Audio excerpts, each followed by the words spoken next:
বেঙ্গলের বড় জয়, বিদেশি স্ট্রাইকার কি আদৌ প্রয়োজন রয়েছে ইস্ট বেঙ্গলে? এলেই বা কে আসছেন? এই সমস্ত বিষয় নিয়ে আমার এই ভিডিও শেষ পর্যন্ত দেখবেন। আপনাদের সঙ্গে রয়েছে আপনাদের বন্ধু ঋষিকেশ।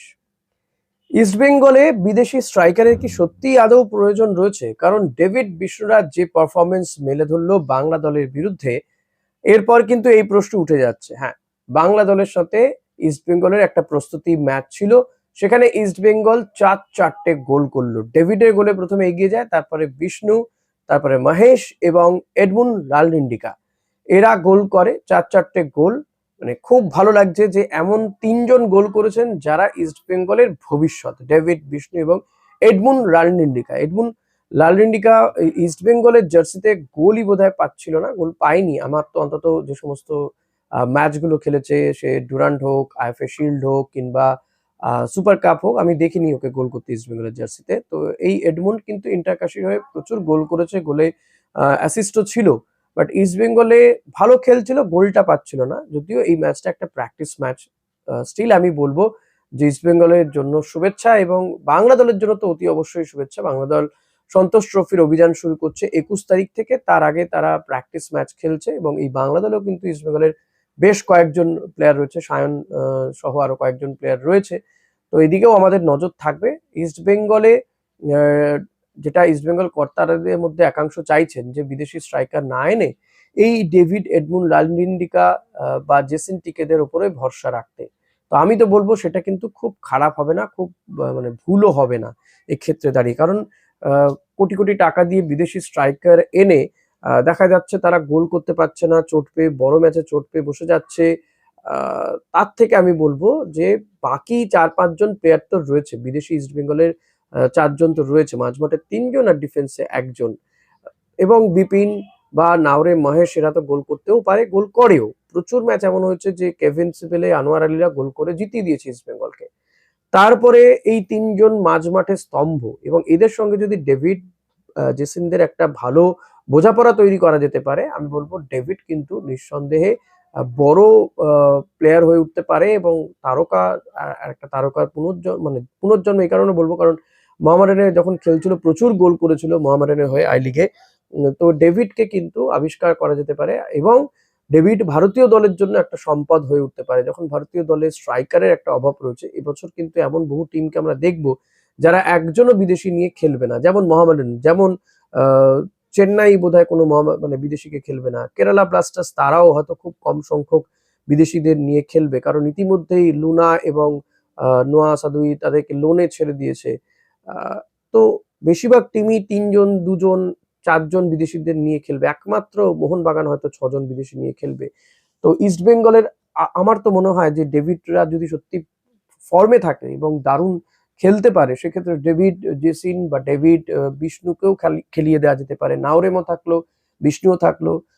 তো টিমটা একটা অন্যরকমই শেপে আসতে পারে বলে তো এটা আমার বিশ্বাস। আমি ভুলও হতে পারি, ঠিকও হতে পারি। আপনারা সেটা অতি অবশ্যই জানাবেন। এবার আসা যাক যে বিদেশিদের বিষয়ে আসবো। তবে তার আগে একটা বিষয় জানিয়ে রাখবো যে আইএসএল এর তো দিনক্ষণ আপনারা জেনেই গিয়েছেন। 14ই ফেব্রুয়ারি থেকে আইএসএল শুরু হচ্ছে। সবকটা টিমই খেলবে, 14টা টিমই খেলবে আইএসএল এ। উড়িষ্যাও গতকাল জানিয়ে দিয়েছে যে তারা রাজি খেলতে। অসুবিধে খুব একটা কিছু নেই আর অ্যাজ সাচ। এবং এআইএফএফ তারা ইতিমধ্যে জানিয়ে দিয়েছে যে কিভাবে খেলা হবে, কোন ফরম্যাটে খেলা হবে, কটা টিম খেলবে, কটা ম্যাচ হতে পারে, সবকিছু তারা এএফসি কে জানিয়ে একটা মেল করেছে বলে জানা যাচ্ছে। এখনো মেলের উত্তর আসেনি। সেটা এলেই কিন্তু ফিক্সচারও তৈরি হয়ে যাবে অতি দ্রুতই, হয়তো এই সপ্তাহের শেষের দিকে বা নেক্সট উইকে ফার্স্টের দিকে হয়ে যেতে পারে ফিক্সচার। তবে এবার ফিক্সচারে কিন্তু চমক থাকছে। কি ধরনের চমক? আপনারা জেনে গেছেন যে সিঙ্গেল লেগ হবে, হোম অ্যাওয়ে ভিত্তিতে ম্যাচ হবে। অর্থাৎ এক একটা টিম অন্য টিমের বিরুদ্ধে একবার করেই খেলবে। কারো হোম ম্যাচ বেশি হবে, তো কারো অ্যাওয়ে ম্যাচ বেশি হবে। তো মানে ইস্ট বেঙ্গল ধরুন মুম্বাই সিটি এফসির বিরুদ্ধে অ্যাওয়ে ম্যাচ খেললো, ইস্ট বেঙ্গল আর মুম্বাইয়ের বিরুদ্ধে হোম ম্যাচ খেলবে না, আবার অন্য কোনো টিমের বিরুদ্ধে হোম ম্যাচ খেলবে। তো একদিকে ভালো হবে, কলকাতার দর্শকরা কিন্তু প্রচুর খেলা দেখতে পারবে, কারণ এখানে যেহেতু 4টে টিমের হোম গ্রাউন্ড হচ্ছে কলকাতা বা বাংলা, ইস্ট বেঙ্গল, মোহনবাগান, মোহামেডান, ইন্টারকাশি।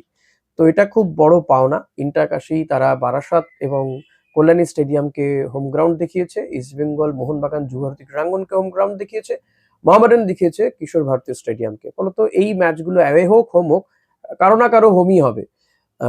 এটা একটা বড় দিক, বাংলার ফুটবল প্রেমীদের বড় পাওনা হতে চলেছে। এবার যেটা বলছিলাম যে এবার ফিক্সচারটা একটু অন্যরকম হবে বা চমক থাকবে ফিক্সচার করার ক্ষেত্রে, লাইভ ফিক্সচার হবে। অর্থাৎ কটা কটা টিম আছে, কিভাবে ম্যাচ হবে, ভেন্যুগুলো দিয়ে দেওয়া হবে এবং এই গোটা বিষয়টা দিয়ে একটা সফটওয়্যারে ফেলে দেওয়া হবে। সফটওয়্যার ঠিক করে দেবে কোন দিন কার বিরুদ্ধে কে খেলবে। মানে এই ম্যাচগুলো ঠিক হবে। মানে কোথাও যে পক্ষপাতিত্ব হচ্ছে না বা কাউকে ফেভার করা হচ্ছে না, সেটার জন্যই এই সিদ্ধান্ত নেওয়া হয়েছে এবং যখন এই ফিক্সচারটা তৈরি করা হবে তখন সবকটা টিমকেই উপস্থিত থাকতে বলবে এআইএফএফ, এমনটাই বলা হয়েছে। মানে টিমের কর্তাদের বা টিমের কোনো একজনকে উপস্থিত থাকতে হবে যখন এই ফিক্সচারটা তৈরি হবে। একদম ফিফার নিয়মেই এবং এই সফটওয়্যারটা যখন আছে কল্যাণ চৌবে তার এই বক্তব্য এবং তিনিও চাইছেন যে নিউট্রালি অর্থাৎ কারো পক্ষপাতিত্ব না করে এবং নিরপেক্ষতা বজায় রেখে ফিক্সচার তৈরি করা হোক এবং সেভাবেই ফিক্সচার তৈরি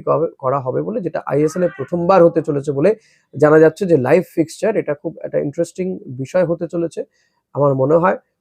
তবে এখনো পর্যন্ত কোনো সংস্থা এগিয়ে আসেনি, বাণিজ্যিক সংস্থা, এবং আগামী দিনেও না আসার সম্ভাবনা বেশি, যেহেতু খুব শর্ট স্প্যানে হতে চলেছে।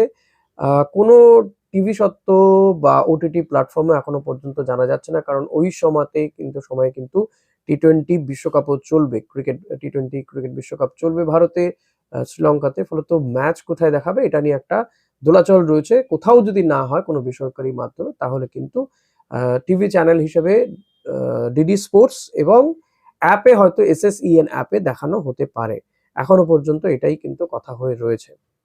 এবার ইস্ট বেঙ্গলের বিদেশিদের মধ্যে অনেকগুলো নাম শোনা যাচ্ছে। গতকালও আমি একটা ভিডিও করেছি, আপনারা দেখে নিতে পারেন, যে পেরেরা দিয়াজ, দিয়েগো মরিসিওদের নাম উঠে আসছে। তবে আমি বলবো যে এই দুজনেরই কিন্তু যথেষ্ট বয়স হয়েছে এবং দিয়েগো মরিসিও অলরেডি একটি টিমে খেলছে। তো তাকে আবারও মানে এই উইন্টার ট্রান্সফার উইন্ডোতে তার চুক্তি ভাঙিয়ে নিয়ে আসবে বলে আমার কোথাও গিয়ে কেন জানি না মনে হচ্ছে। নাম তো উঠে আসছে এবং পেরেরা দিয়াজের বয়স যথেষ্ট হয়েছে। তো তাকে আনাটা কতটা যুক্তিযুক্ত হবে এটা নিয়ে আমার প্রশ্ন রয়েছে। হ্যাঁ, হামিদ হিরোসির পরিবর্তে যদি কাউকে আনতে হয় তো তেমন কাউকে নিয়ে আসো যাকে দিয়ে লং টার্মও খেলানো যেতে পারে। তাকে অন্তত এই কটা ম্যাচ, এই ১২-১৩টা ম্যাচ দেখে নেওয়া যেতে পারবে যে সে কেমন। যদি তেমন হয়, সেই মানের হয়, তাহলে তাকে লং টার্ম চুক্তি করে দেবে। আর নয়তো তাকে ১ মাসের চুক্তিতে, এই ১ বছরের চুক্তিতে তাকে রাখুক। এইভাবে করতে পারবে। বরং তাকে দেখে নেওয়ার একটা সুযোগ পাচ্ছে এই আইএসএলটাতে। তো আমি বলবো তেমন মানেরই প্লেয়ারকে আনা উচিত ইস্ট বেঙ্গলের। অহেতুক পয়সা খরচা প্রচুর হচ্ছে, ভুলভাল স্ট্রাইকারকে নিয়ে এসে দল ডুবছে শেষ মুহূর্তে। অস্কার বুজো আফ্রিকান স্ট্রাইকার চাইছেন, দেখা যাক কোনো আফ্রিকান স্ট্রাইকার আসে কিনা, কারণ অনেকগুলো নাম ঘোরাফেরা করছে, অনেক সিভি নাকি থাংবই সিংটোর হাতে এসেছে। আরেকটা আমি দেখছিলাম, আমি ওই প্লেয়ারটির নাম জানি না, বোধহয় এই যে বেঙ্গল সুপার লিগে ব্যারেটোর যে টিমটা রয়েছে ওই টিমে একজন ব্রাজিলিয়ান রয়েছে। ওই প্লেয়ারটি কিন্তু আমার অন্তত ভালো লেগেছে প্লেয়ারটিকে। তবে হ্যাঁ, বেঙ্গল সুপার লিগের মান তো অতটাও ভালো নয়, সেক্ষেত্রে স্পিডটা কম লেগেছে। তবে এই যে কেরালা সুপার লিগ হলো, সেখানে প্রচুর বিদেশি খেলেছে আমি দেখেছি। তো সেখান থেকে কোনো প্লেয়ারকে যদি চুজ করতে পারে তা আমার মনে হয় বেটার হতে পারে। ওই কেরালা সুপার লিগের কিন্তু যথেষ্ট ভালো মানের হয়েছে, আমি যা দেখছিলাম, কয়েকটা ম্যাচ অল্প অল্প করে দেখেছি। সেখানে স্পিড ছিল এবং কোথাও গিয়ে না মাঠে এত দর্শক হচ্ছিল, কারণ এই মুহূর্তে ফুটবলের তো অবস্থা ভারতীয় দেখতেই পাচ্ছেন, ফুটবল পাচ্ছে না, দর্শকরা একটা ভুভুক্কু অবস্থা আর কি, যা পাচ্ছে তাই দেখছে। তো সেই কারণে সুপার লিগের কিন্তু কেরালা সুপার লিগের ক্রেজটা ছিল ভালোই। তো সেখান থেকেও যদি দেখা যায় প্লেয়ারদেরকে মানে বাছাই করার একটা সুযোগ রয়েছে। আমার মনে হয় নিঃসন্দেহে থাংবই সিংটো, অস্কার বুজো তারা দেখছেন এবং দেখে শুনে এমন একজনকে নিয়ে আসবেন যে অন্তত গোল করতে পারে। মেসি, বাউলির মতন প্লেয়ার। তবে হ্যাঁ, তাদেরকে যেন এরকম টার্গেট বেঁধে না দেওয়া হয় যে ৫টা ম্যাচে ১০টা গোল করতে হবে। এই ধরনের টার্গেটে ফুটবলটা ভাই খেলা যায় না। ফুটবল কেন, কোনো খেলাই যায় না। কোনো ক্রিকেটারকে ব্যাট হাতে দিয়ে বলতে পারা যায় না যে যাও তুমি সেঞ্চুরি করে দিয়ে আসো। সব প্লেয়ারেরই ইচ্ছে থাকে সেঞ্চুরি করার, বাট হয়ে ওঠে না, বা গোল করার ইচ্ছে সবারই থাকে। সবসময় কি হবে? হয় না। সো সেই বিষয়গুলো আমার মনে হয় মাথায় রাখা উচিত। তবে দিনের শেষে যদি দেখা যায় যে না, বিদেশি স্ট্রাইকার ভালো মানের পাওয়া গেল না, পেলে ভালো মানের নিয়ে আসো, নাহলে না নিয়ে আসো। তাহলে ডেভিডদের উপরেই ভরসা করা উচিত বলে আমার মনে হচ্ছে। আপনাদের কি মনে হচ্ছে অতি অবশ্যই জানাবেন। Thank you.